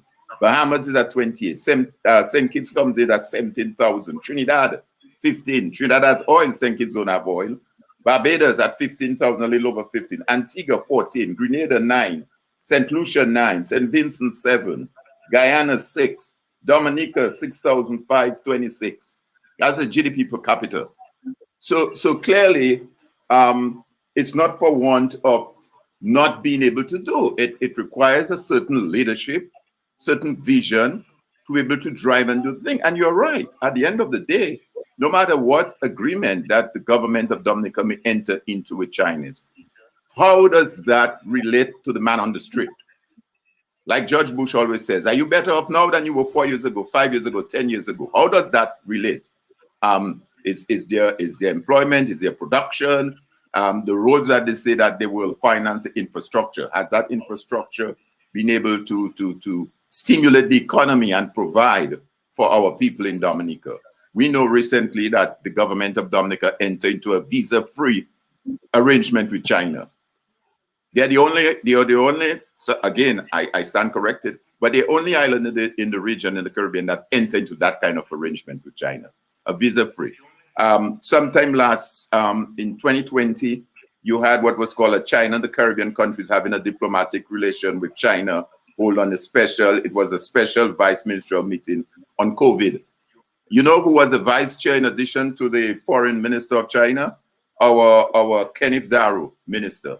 He was the vice chair of that grouping, where you had Barbados, Trinidad, Antigua, and the rest of it. So the question remains, to what extent that engagement has translated into some sort of meaningful, something you could say, well, okay, yes, they're into that engagement, but at the end of the day, it reflects on the ground. There's been production, there's employment, the Chinese are doing a big project, so our contractors are involved, they're part of that technology, that transfer. So I think it was, I believe it might have been Dion. At the end of the day, no matter what resource your country may have, you know what's their major resource? Their people. Their people and the leadership. Because even if you might have gold, timber, gold, bauxite, whatever, if your people are not empowered, if the leaders do not have the vision, and on previous programs, I have mentioned Singapore as a classic example. Singapore, size of Dominica, no resource, no resource whatsoever, and how they have transformed that economy and that country over the years with what? Visionary leadership and investing in its people. So if I may say by way of my closing, because I think that's where you said you're coming to, I think as we move forward in that engagement, it's for not just Dominica, but for the rest of the region to step back a bit and to look at that engagement and say, well, how do I leverage and to what of the best interest it is for my people, and not just look at it from their own selfish point of view, which I think Thompson said. This whole question of corruption, what's in it for me? What cut will I get? In terms of Dominica's full disclosure, as well as the Dominica-China friendship or whatever memorandum you want to call it, very few of us, if not, none of us know what's contained in there. We just get in piecemeal, but nobody knows the extent and the details of that engagement or that MOU or what's contained or how that arrangement is going to benefit us as a country. So again, it's a discussion we will continue to have. There's no doubt about that, because like most of us have said there tonight, China is going nowhere. They're extending and they're trying to woo as many countries to join them and have a one China policy. So it's not going anywhere. It's a conversation we're going to have. But I think at the end of the day, you know what's going to determine that conversation? The extent to which we, the people, determine who we put as our leaders. Because based on that too, while it's maybe true that if a government changes, nothing say that because the government changes, you're going to change your diplomatic relations with a particular country. It doesn't operate like that. But at the same time too, the new government could say, you know what, we've had relations with you. Like have happened, they've had relations with Taiwan, but we don't like where it's going. We want to go this other way. So I want to thank you again, Simone, and always a pleasure to be on a panel with my good friends Dion and Thompson and Lambe in the studio, and to our many listeners. I know the Facebook, the YouTube, the Q95, there are many persons who are showing that interest in that kind of discussion. And I'm always, it's always an honor for me, a privilege, I must say, to be a part of that dialogue and to share my own little 5 cents, if I may put it this way, with the listening public. So again, Happy New Year to Dominica and to all the listeners, since it's our first program on your show, Simone, for the new year. So I wish Dominica well for 2022, and all those who are listening, Godspeed and good night. Yes, thank you, Alvin. Thank you so much for always being willing and able to chime in. Dion, I want to come to you, and then Thompson, I will come over to you. So same questions, Dion, as we get ready to wind down our time together. Have we started repaying our debts to China? And if not China, then what? And your thoughts as well, Dion? You're muted. Yeah, sorry about that. Yeah, well, straight off the bat, I don't know the MOU. I don't know the policies and whether or not we are repaying our debt. So I cannot speak on that. Yeah. What I can say, I'm hearing a feedback. I'm not sure. No, we don't hear anything. Okay. Yeah, what I can say is, nah, man, I'm hearing nothing. That's okay. We hear you just fine, Dion. Go ahead. Okay, cool. Yeah. What I can say is that I have some gratitude for the Chinese.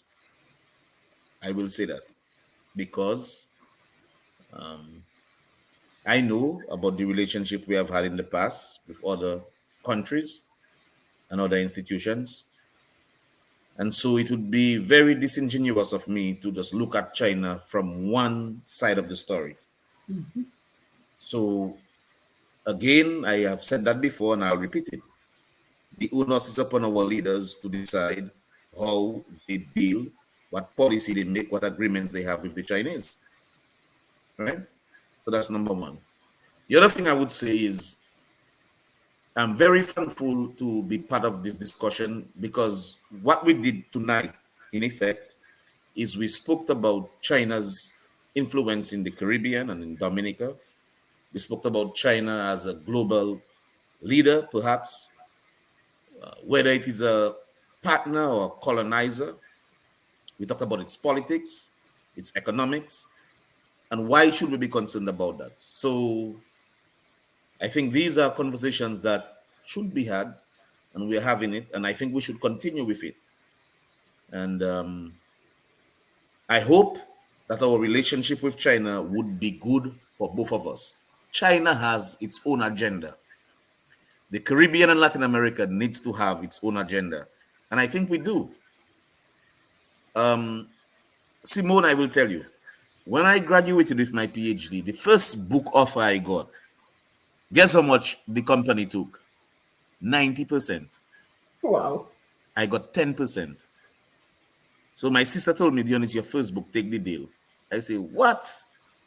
What? I did not take the deal. Anyway, she says, well, you never know. It's your first publication. Thereafter, you might get a 40, 60% or 50, 50.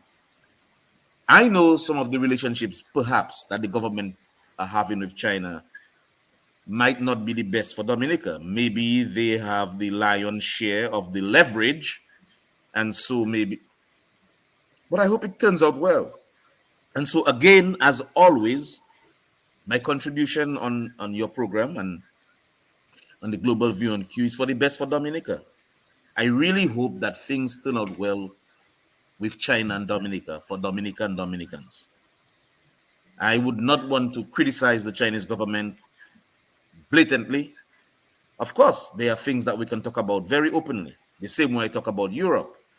And somebody tell me I should trod gingerly when it comes to race, but that is really international relations. It's not my opinion that the issue of Europe and the rest of the world was not a geographical issue. It was based on race and religion. And so I'm very happy for that conversation. I think my other panelists made some very poignant suggestions and observations. Again, I want to thank Lambi, as always, the good old soul there, holding the console. And I want to say good evening to the Dominican public and the people listening, particularly to my lovely village of Salisbury. And I want to say thank you to you, Simone, and thank you for inviting me, right? Yes, anytime. Thank you for being here, Dion. And Lambi, you'll let us know if any other calls are coming in as we're winding down the program. And Thompson, let's come over to you. Should we be showing more gratitude towards China? Are we repaying our debts? And if not China, then what? Let's give him a minute. Simone, thanks again. What I would say in closing is that China is pursuing its own self-interest. I don't grudge that. They're driven by providing for their 1.4 billion people. It means expanding their sphere of influence across the world. They're driven by sustaining their level of trade in their favor. So that will dictate where they put their money, in what areas in different countries. But we have to fight for ourselves. If I was in leadership in Dominica, I would have approached the Chinese to try to reduce the imbalance of trade. I would have approached the Chinese to help build up our small manufacturing industries. I know the Chinese are very fond, for example, of our whole pot soap.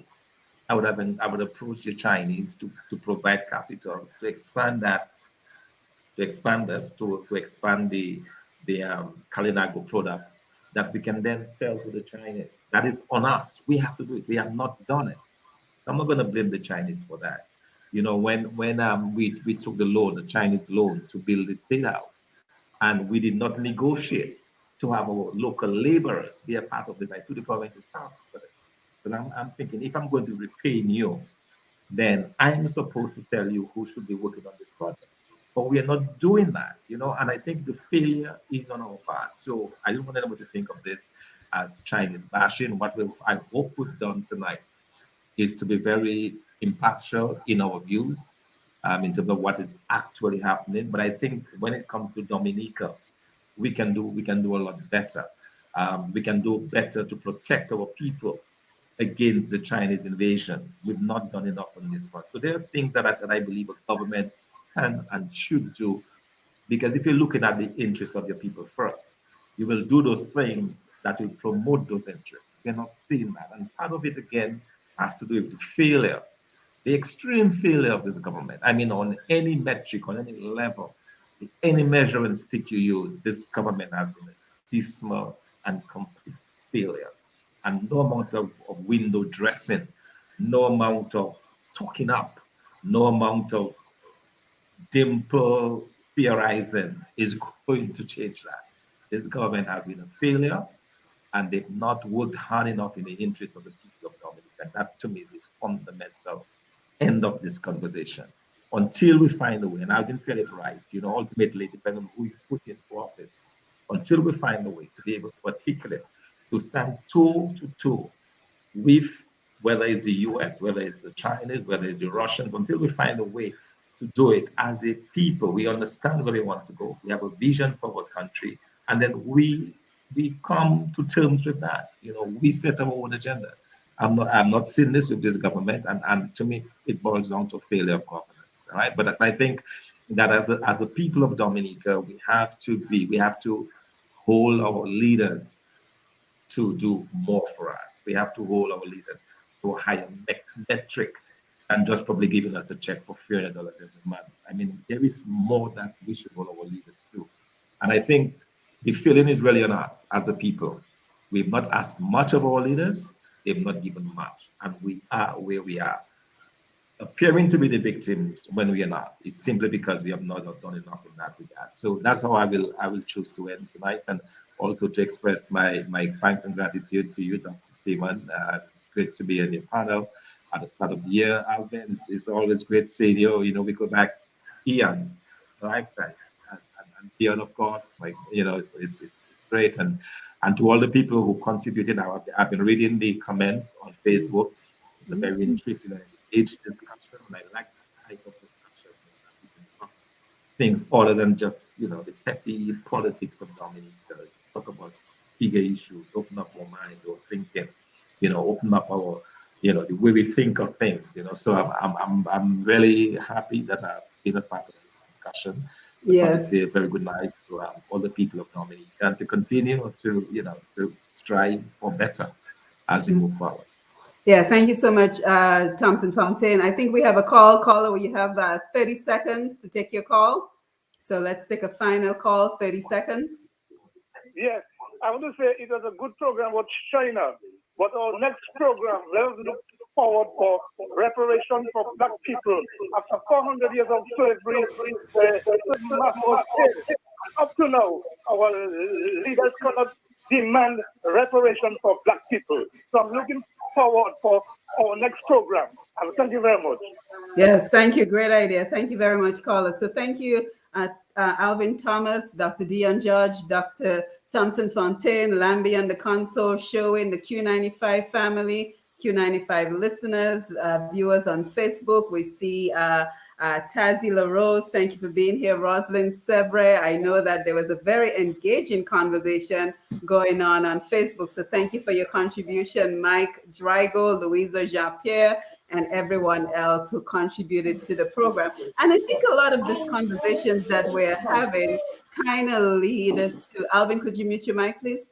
Kind of lead us to really think about our dependency on external forces. So whether we're depending on CBI, whether we're depending on China, it kind of sheds the spotlight on our dependency on forces outside of Dominica for Dominica's economic development. And I think that the onus is on us, and I say this time and time again, to put the financial independence into the hands of Dominicans, to create financial independence, economic empowerment for Dominica. And that is one of the goals of my program. And I think that I'm so excited because one of the ways that we're doing so is for this carnival, for the 2022 carnival season, we're trying to get our DJs to go back to work, right? So it's been 2 years of no carnival, no Creole festival. We don't know where the budgets have gone for these particular for this particular festivals, but I think the onus is on us as Dominicans to try to build that financial independence. So in collaboration with TDN Radio, Q95 Radio, Houston Afro Creole Music Festival, we have an audience now of about 160,000 people. And we're looking forward to your donations. We're looking forward to you being a part of the process. We have several sponsors who have already come on. And for more information, I really invite you to visit pushpast10.com. So it's PUSHPAST, the number 10.com, to see how we're starting the engine, right? How we're starting the economic engine, Dominicans doing for Dominica, so that we are less dependent on external forces, and then we are less indebted to external forces for our own economic development. So with that, I want to say good evening and thank you to the panel. Thank you for everyone who joined us right here on Roots Connections on Q, right here on the big station, Q95 FM. And don't forget to jump on Q95DA.com for all you need to know about our programming and to connect with us in all the various ways. So with that, I wish everyone a pleasant evening, good night's rest, and we will see you again, God's willing, in about 2 weeks when we will have another engaging conversation. So good night, Lambi, Alvin, Thompson, Dion, Facebook Live, YouTube Live, and Q95 Radio. Have a wonderful evening. All right, Good night, Simon. All right, Dion. All right, take care. Thompson, bless. All right. Yeah. Lambic. Good night. Salut.